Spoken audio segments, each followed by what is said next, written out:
Hey everybody, just a quick update on the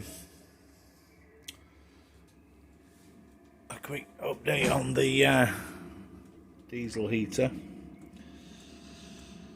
So I've got it where it's gonna go now, in a more permanent. It's got to be moved a little bit, but that's roughly where it's gonna be. The case is still off because I'm checking all the lines and everything, make sure everything's okay. The exhaust is, I would say, virtually burnt off now, so there's no horrible smell.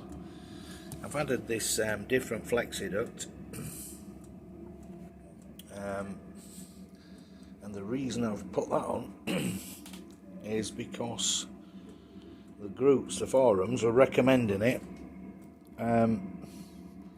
because it acts like an absolute radiator. That pipe is absolutely red hot. So you're getting double value, aren't you? You're getting the air, hot air coming straight out of the thing, and then this is radiating heat as well. It's superb. And obviously now it's directional, so I've got it pointing towards me in my little shack chair. But that's it, yeah. So let's have a look at the little gadget.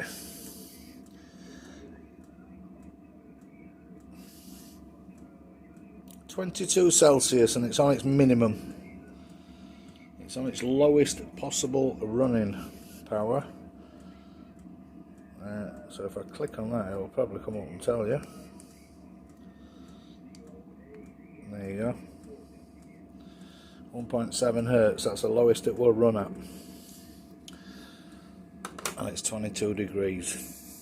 Made a massive difference, this pipe. Anyway, what I did find was I was getting noise on the radio when I was running it off the power supply unit, but now I'm not getting as much noise because I'm running it off a car battery, so it's separate to the mains. But if you have a look on here, so this is 20 meters, as you can see. If I go down to 17 meters, oops, get the camera on focus. You can see that's pretty clear and good as well. 15. There's a contest on today, I think it's the Russian one. I've still not had my results back from the last Russian one.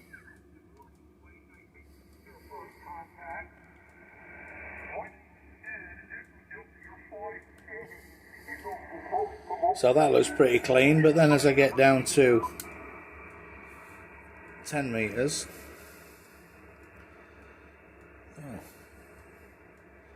that's not too bad at the minute. But I have been getting the vertical lines up and down. As you can see, this one here, I was getting loads of them across the scope. But with the battery, it's massively improved it. That's what I was getting constant.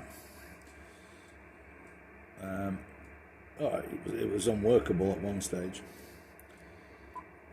I have wrapped a few more ferrites. I've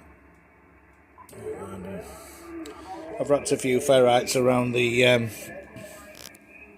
cables and whatnot. But I can highly recommend them. I'll let you know more about the consumption as soon as I can, but I can tell you. But you can't take this as any kind of a measuring tool at the minute from me, because I've been testing the thing and running it up to max, and so in a normal working mode it hasn't been tested properly yet. You know, just on standard running. But it has drank, I would say, a good litre up to now. But I've had it running for about 4 or 5 hours on max. You know, burning things off and whatnot. So there you go. And that is absolutely superb. It's red hot, that. And as I say, this pipe is red hot. So it's all good. And then obviously I'll put the case on it and everything once I'm happy that, you know, there's going to be no leaks or any other issues. Right, that's it from me. Fully recommend diesel heaters. Usage figures I will try and give you all some a bit later. Right, that's me done. Ciao for now. Bye bye.